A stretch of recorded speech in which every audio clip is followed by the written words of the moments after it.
sedangkan yang melucu. Dulu orang bilang petani itu kuno, sekarang aku buktikan itu gak relevan bro. Pakai sensor, data dan teknologi, panen melimpah semua happy. Aku petani Gen Z, muda cerdas gak gengsi, cocok tanam sambil live IG, bikin konten sambil panen cabai. Assalamualaikum warahmatullahi wabarakatuh. Selamat pagi Bolo-bolo Tani Argomulyo.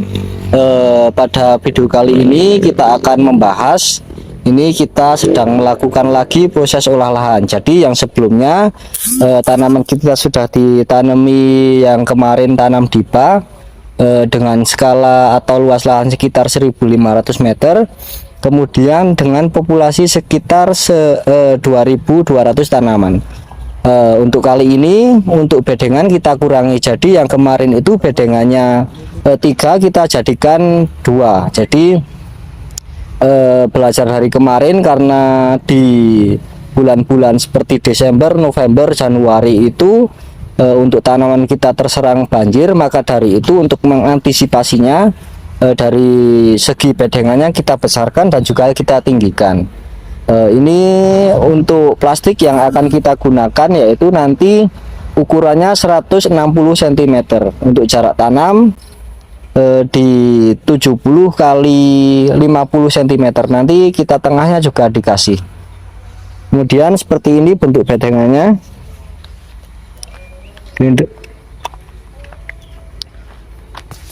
Jadi untuk bedengannya yang tadinya itu 3 bedeng, kita jadikan menjadi 2 bedeng. Jadi seperti ini bedengannya, tinggi. Untuk ketinggiannya sekitar 70 cm ya, hampir 50 cm lebih, sekitar setengah meter lebih, 50 cm ya. Kemudian dari jumlah bedengan juga berkurang, karena tadinya 3 dijadikan 2. Ini total bedengannya itu hanya sekitar 57 bedeng. Jadi otomatis untuk populasi tanamannya juga berkurang. Nanti rencananya seperti ini untuk tanamannya.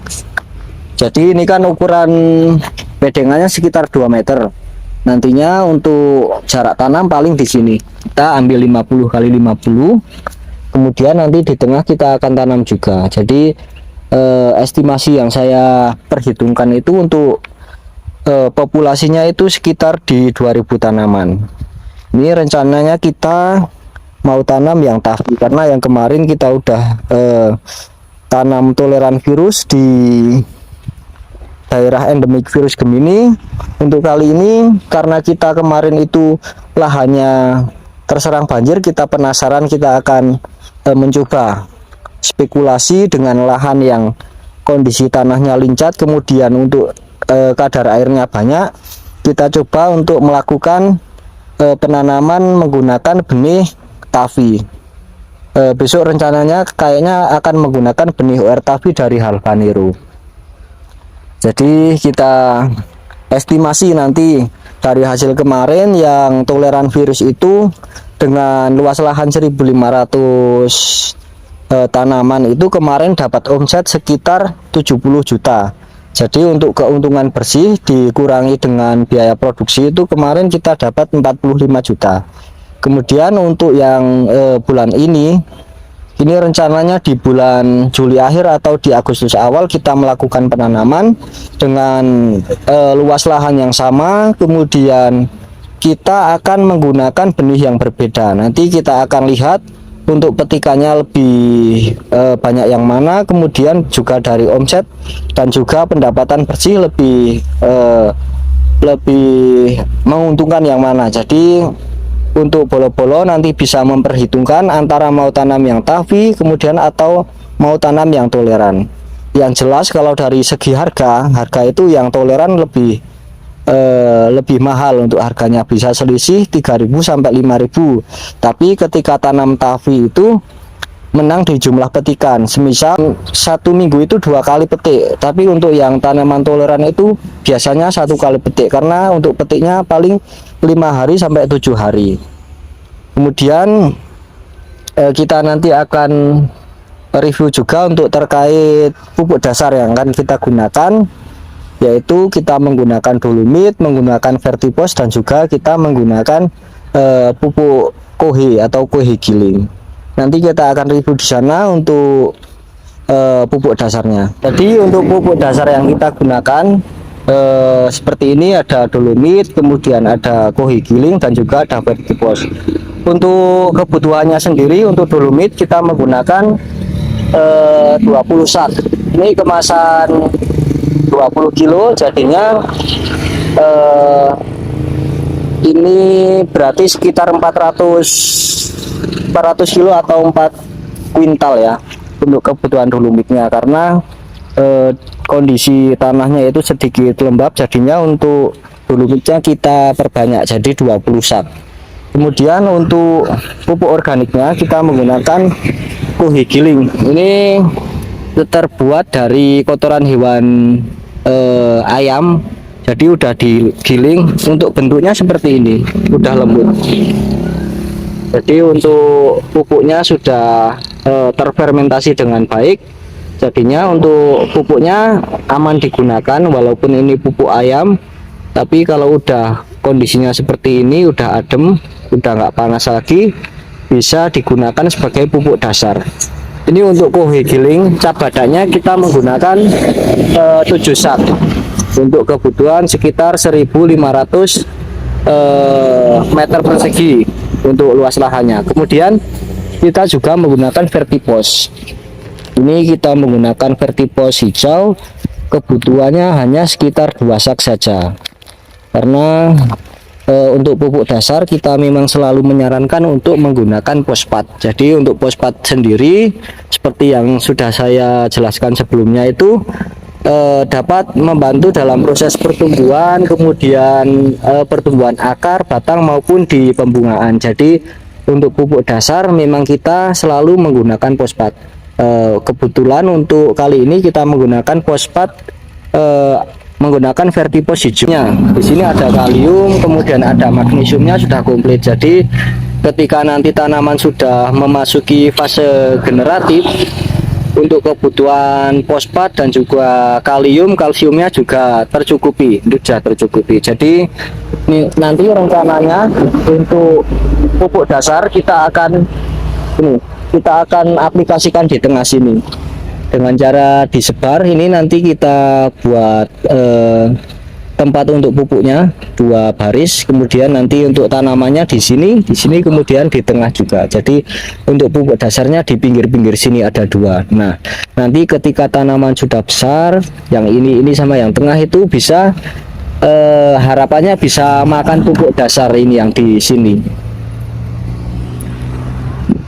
Kemudian untuk ini jumlah bedengan itu yang tadinya sekitar 90 bedengan, untuk kali ini hanya jadi sekitar 57. Kemarin kita sudah perhitungkan untuk kebutuhan pupuk dasar maupun kebutuhan bibitnya juga sudah kita perhitungkan.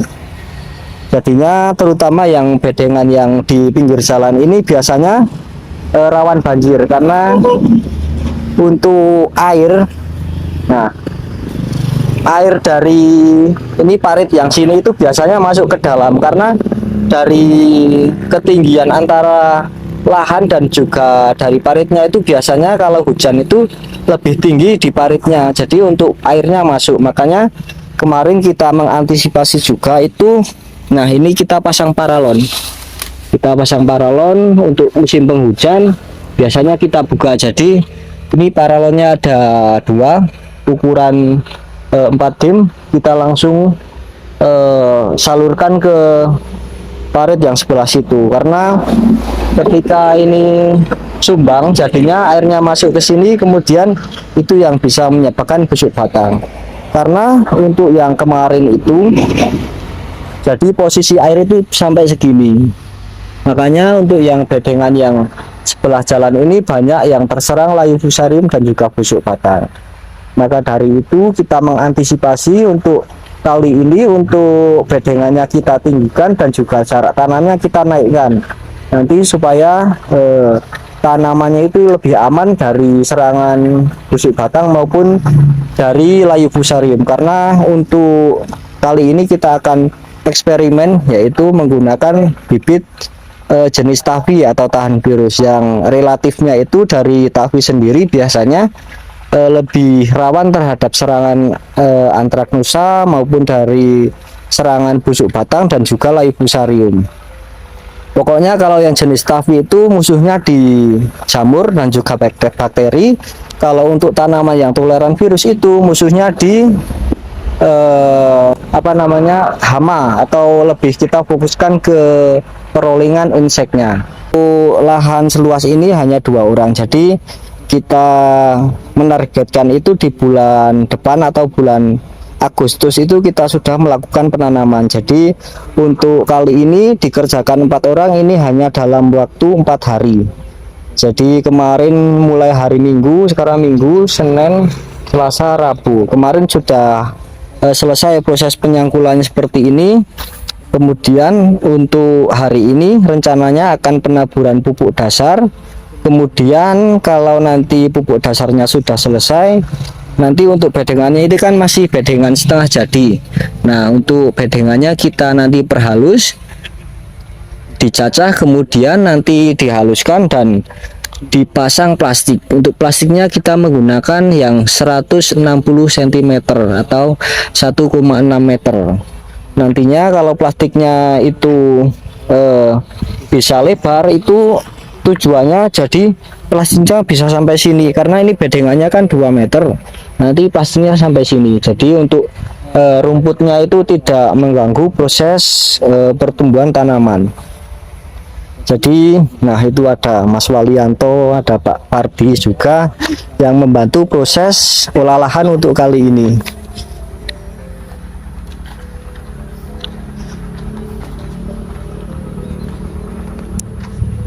Jadi untuk ini juga kita antisipasi dari awal. Dari awal kita sudah melakukan penanganan untuk airnya. Jadi seperti ini, bisa dilihat di sini. Pertama kali tanam, jadinya kita belum mempelajari terkait airnya. Jadi untuk airnya itu biasanya ketika musim penghujan itu banjirnya dari sini. Jadi ini kita sudah bikin 3 parit. Akan tetapi kalau hujannya curahnya tinggi, untuk airnya bisa masih masuk ke lahan. Jadi untuk mengantisipasinya ini kita tablek di sini, kita tambah supaya nanti untuk airnya tidak masuk ke sini. Nah, untuk bedengan yang kemarin, untuk tanaman yang kemarin itu yang daerah sini, yang atas sana sama sini. Nah, terutama di daerah pojokan sini itu airnya sangat banyak, itu tergenang, jadinya tanaman terserang layu fusarium dan juga busuk batang. Maka dari itu hal seperti itu kita antisipasi dari awal. Kita rencananya supaya untuk tanamannya itu aman dari serangan layu fusarium dan juga busuk batang. Oke, mungkin sekian dulu yang dapat kita sharing untuk video kali ini. Kurang dan lebihnya mohon maaf. Jangan lupa like, komen, dan subscribe-nya. Wassalamualaikum warahmatullahi wabarakatuh. Salam sukses petani Indonesia. Aku petani gengsi, cinta bumi, rawat energi, hijaukan dunia, mulai dari sini, karena masa depan ada di ladang ini. Dulu cuma main game di layar, sekarang tanam sayur, hasilnya segar. Belajar dari alam guru.